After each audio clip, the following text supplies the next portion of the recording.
আসসালামু আলাইকুম। এবিসি বিশ্ব সংবাদে আপনাকে স্বাগত। শুরুতে এই সংবাদ শিরোনাম, পরে বিস্তারিত।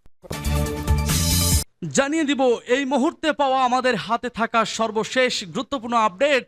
আন্তর্জাতিক সংবাদ। ভারত পাকিস্তান উত্তেজনা, যুদ্ধের মুখোমুখি পাক ভারত সেনাবাহিনী। পাল্টাপাল্টি মহড়া চলছে, জলে স্থলে ঘাটে আকাশে চতুর্মুখী যুদ্ধের মহড়া চালাচ্ছে পাক ভারত। যে কোনো মুহূর্তেই ছোট্ট ইস্যু থেকে সূত্রপাত ঘটতে পারে ভয়ঙ্কর হয়ে, এবং সেখানেই বাজিমাত হবে। শুরুতেই জানিয়ে দিব, আক্রমণ করলে হয় সিন্ধুতে পানি প্রবাহিত হবে, নয়তো ভারতীয়দের রক্ত, বিলওয়ালের হুঙ্কার।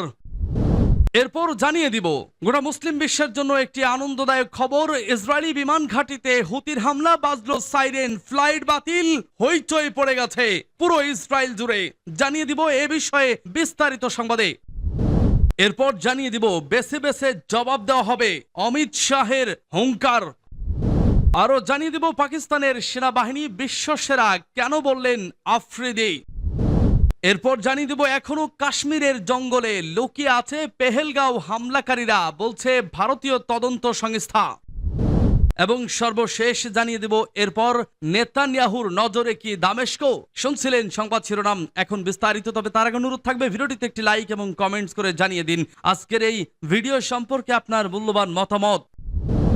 আক্রমণ করলে হয় সিন্ধুতে পানি প্রবাহিত হবে, নয়তো ভারতীয়দের রক্ত, বিলওয়ালের হুঙ্কার। পাকিস্তান পিপলস পার্টির পিপিপি চেয়ারম্যান বিলওয়াল ভুট্টো জারদারি নয়াদিল্লিকে কড়া হুঁশিয়ারি দিয়ে বলেছেন, যদি ভারত আক্রমণ করে তাহলে মনে রাখবেন, হয় সিন্ধু নদীতে পানি প্রবাহিত হবে, নয়তো তাদের রক্ত প্রবাহিত হবে। শুক্রবার এক প্রতিবেদনে এ তথ্য জানিয়েছে শামা টিভি। দেশটির সিন্ধু প্রদেশের মিরপুর খাসে বৃহস্পতিবার এক জনসভায় ভাষণ দিতে গিয়ে সাবেক এ পররাষ্ট্রমন্ত্রী স্পষ্ট করে বলেন, পাকিস্তান যুদ্ধে বিশ্বাস করে না, তবে সিন্ধু নদীর পানি রক্ষার জন্য আমাদের এখন নরেন্দ্র মোদীর মুখোমুখি হতে হবে। আমাদের সেনাবাহিনী জানে যে কোনো উস্কানির উপযুক্ত জবাব কিভাবে দিতে হয়। জারদারির বিশ্বস্তের ভারতকে উন্মোচিত করার প্রতিশ্রুতি দিয়ে বলেন, ভারতের জনগণও সিন্ধু নদীকে ভালোবেসে, এমনকি ভারতীয় জনগণও মোদীকে সিন্ধু নদীর প্রবাহ বন্ধ করে দেবে না। তিনি জানান,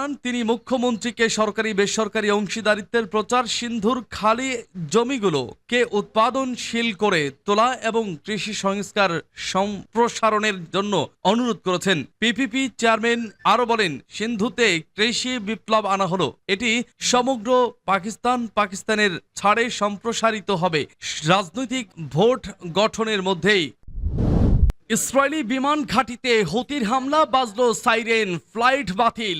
ইয়েমেনের হুতি বিদ্রোহীদের মুখপাত্র ব্রিগেডিয়ার জেনারেল ইয়াহিয়া সারি দাবি করেছেন, গাজা গণহত্যার প্রতিশোধ হিসেবে একটি ইসরায়েলি বিমান ঘাঁটিতে ক্ষেপণাস্ত্র হামলা চালিয়েছে তাদের যোদ্ধারা। শুক্রবার এক বিবৃতিতে ইয়াহিয়া সারি বলেছেন, হুতি যোদ্ধারা অধিকৃত হাইফা এলাকার পূর্বে ইসরায়েলি শত্রুর রামাত ডেভিড বিমান ঘাঁটিতে ফিলিস্তিন 2 হাইপারসনিক ব্যালিস্টিক ক্ষেপণাস্ত্র দিয়ে সামরিক অভিযান চালিয়েছে। আল্লাহর রহমতে ক্ষেপণাস্ত্রটি সফলভাবে লক্ষ্যবস্তুতে আঘাত এনেছে।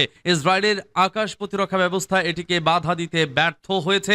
বিবৃতি অনুসারে গাজায় মার্কিন সমর্থিত ইসরায়েলি যুদ্ধের বিরুদ্ধে নিপীড়িত ফিলিস্তিনি জনগণের সমর্থনে এই হামলা চালানো হয়েছে। সারি প্রতিশ্রুতি দিয়েছেন, ইসরায়েলি যুদ্ধ শেষ না হওয়া পর্যন্ত এবং গাজার উপর আরোপিত অবরোধ প্রত্যাহার না হওয়া পর্যন্ত প্রতিশোধমূলক অভিযান অব্যাহত থাকবে। ইসরায়েলি সেনাবাহিনী জানিয়েছে, তারা ইয়েমেন থেকে একটি ব্যালিস্টিক ক্ষেপণাস্ত্র নিক্ষেপের বিষয়টি শনাক্ত করেছে, কিন্তু তারা এটিকে আটকাতে পেরেছে কিনা সে বিষয়ে কোনো তথ্য দেয়নি। ইসরায়েলি বাহিনী বলছে, তাদের ক্ষেপণাস্ত্র ব্যবস্থা হুমকি প্রতিহত করার জন্য কাজ করছে। শুক্রবার ভোরে হাইফা শহর সহ অধিকৃত অঞ্চলের উত্তর অংশের বিশাল অংশে সাইরেন বাজানো হয়েছে। ইসরায়েলি গণমাধ্যমের প্রতিবেদনে বলা হয়েছে, বিমান হামলার সাইরেন বাজানোর পর আশ্রয় কেন্দ্রে দৌড়ে যাওয়ার সময় একজন ইসরায়েলি আহত হয়েছেন। আরো বলা হয়েছে যে ক্ষেপণাস্ত্রের টুকরো গাদিশ বসতির কাছে পড়েছিল। প্রতিবেদন অনুসারে ক্ষেপণাস্ত্রটি প্রতিহত করতে ব্যর্থ হয়েছে। ইসরায়েলি দৈনিক ইয়াদিউত আহরনতের বরাত দিয়ে ইয়েমেনের বেছে বেছে জবাব দেওয়া হবে, অমিত শাহর হুঙ্কার। ভারত নিয়ন্ত্রিত কাশ্মীরের পহেলগাঁওয়ে হামলার ঘটনায় উত্তেজনা বিরাজ করছে সীমান্তে। ভারতের অভিযোগ, এই হামলার পেছনে দায় আছে পাকিস্তানের, যা মানতে নারাজ ইসলামাবাদ। এই অবস্থায় দুদেশের মধ্যে গর্ধ কিছুদিন ধরেই উত্তেজনা বিরাজ করছে। সীমান্তে গোলাগুলির ঘটনায় ঘটছে নিয়মিত, যা নিয়েই এবার কঠোর বার্তা দিয়েছেন ভারতের স্বরাষ্ট্রমন্ত্রী অমিত শাহ। লড়াই শেষ হয়নি জানিয়ে বেছে বেছে এই ঘটনার দায়ী ব্যক্তিদের জবাব দেওয়া হবে বলে হুঁশিয়ারি দিয়েছেন তিনি। 22 এপ্রিল পহেলগাঁও হামলার দিনেই সৌদি আরব থেকে আলোকিত সাহসকে নির্দেশ পাঠানোর মোদি ফোন পেয়েই শ্রীনগর রওনা হয়ে দিয়েছিলেন ভারতের স্বরাষ্ট্রমন্ত্রী। সেদিন চাঞ্চল্যকর পরিস্থিতিতে শ্রীনগরে হাই ভোল্টেজ বৈঠক বসেছিলেন নাকি। পরের দিন গিয়েছিলেন পহেলগাঁও। এবার পহেলগাঁও নিয়ে কঠোর বার্তা দিলেন স্বরাষ্ট্রমন্ত্রী। ভারতের স্বরাষ্ট্রমন্ত্রী বলেন, 90-এর দশক থেকে কাশ্মীর যে বিচ্ছিন্নতাবাদ চলছে তার বিরুদ্ধে প্রধানমন্ত্রী নরেন্দ্র মোদীর জিরো টলারেন্স নীতি রয়েছে। পাকিস্তানের সেনাবাহিনী বিশ্বসেরা কেন বললেন আফ্রিদি। পাকিস্তানের সাবেক ক্রিকেটার অধিনায়ক শহীদ আফ্রিদি সম্প্রতি শ্যামা টিভির জনপ্রিয় টক শো জোর কাজোর এ অংশ নিয়ে পাকিস্তান সেনাবাহিনীর ভূয়সী প্রশংসা করেন। তার বিশ্বাস, পাকিস্তানে শান্তি প্রতিষ্ঠায় দেশটির সেনাবাহিনীর বিশাল এক ভূমিকা আছে। পাকিস্তানের সাবেক অধিনায়কের ভাষ্য, পাকিস্তান আর্মি বিশ্বের অন্যতম সেরা বাহিনী। আমি তাদের জন্য গর্বিত।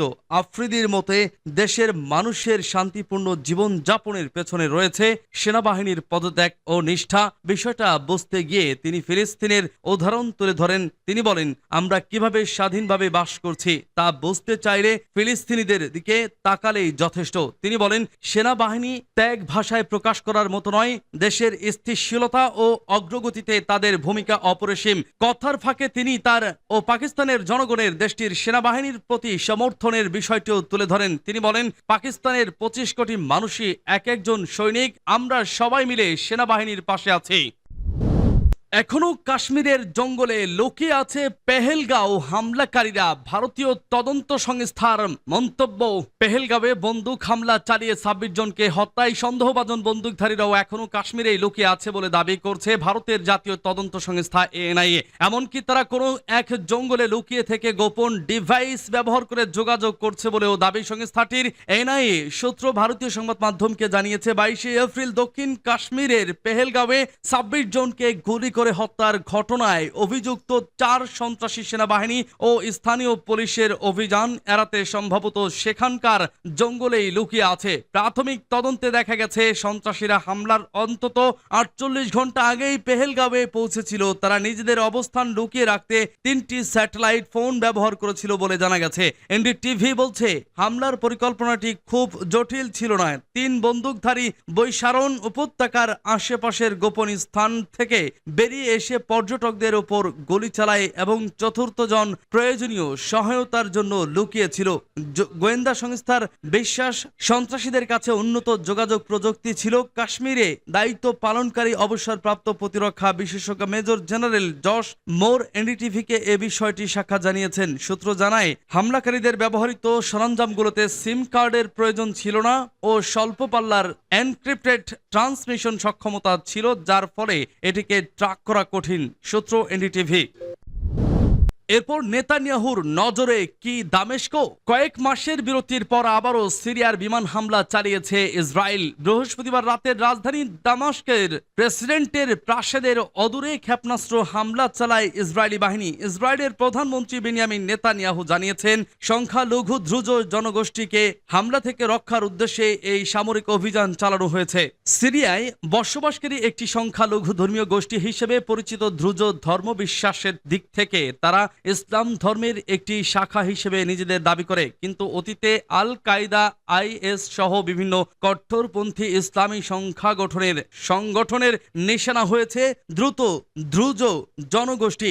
সিরিয়া ছাড়াও লেবানন ও ইসরায়েলে এই ধর্মীয় গোষ্ঠীর মানুষের বসবাস। তবে দ্রুজদের রক্ষার অজুহাত দেওয়া হলেও সামরিক পর্যবেক্ষকদের একাংশের ধারণা, প্রতিবেশী দেশে গৃহযুদ্ধ এবং ক্ষমতার পালাবদলের জেরে অনিশ্চয়তায় সুযোগের সদ্ব্যবহার অপব্যবহার করতে সক্রিয় হয়েছেন নেতানিয়াহু। গত ডিসেম্বরে সিরিয়ায় বিদ্রোহী গোষ্ঠী হায়াত তাহরির আল শামস এর যোদ্ধা বাহিনীর রাজধানী দামেস্ক দখল এবং প্রেসিডেন্ট বাশার আল আসাদ সরকারের পতন ঘটেছিল। আসাদ সপরিবারে পালিয়ে আশ্রয় নেন মিত্র দেশ রাশিয়া। তারপরেই সিরিয়ায় বিমান এবং ক্ষেপণাস্ত্র হামলা চালানোর